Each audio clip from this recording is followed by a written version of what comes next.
All right, ahead of the big council meeting, I-Team reporter John Acebas spoke with a councilwoman who represents people who live in a troubled apartment complex that we've been covering for weeks. 3 weeks ago, we raised concerns about poor communication and an unpaid water bill of thousands of dollars at the Arbor Oaks apartment complex on the west side. For days, we had trouble tracking down the city councilwoman so she could respond to residents' concerns. But we finally got face-to-face today ahead of the meeting.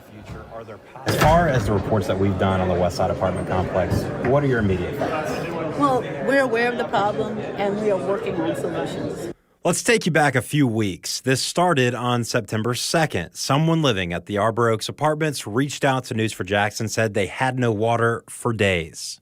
When we went out there, that's exactly what we found. Water was later restored that day, but we did a series of stories of residents' failed attempts to reach property management or the owner, Jacksonville Rental Properties, LLC. We reached out to the councilwoman for that district, Tyrona Clark-Murray, multiple times to address what people were living with and dealing with without success.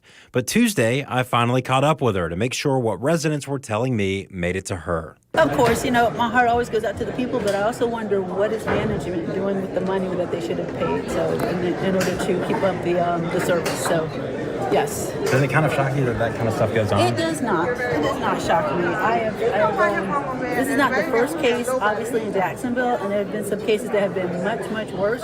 But for the people who are going through it, it doesn't matter how many cases. This is the first case or the last case. They're going through that, and they want their services restored. I know you're right on the eve of some big things tonight, but as far as in the future, are there possible solutions that you guys could look into when it comes to situations like that? There are. They're within the confines of the law, of course, but of course there are other solutions that we can look at. Some ways to, like code enforcement, ways to make sure that the management company is doing what it's supposed to do. Councilwoman Clark told me she would schedule a formal time to sit down with me to talk solutions in the future about how to deal with poor property ownership and management.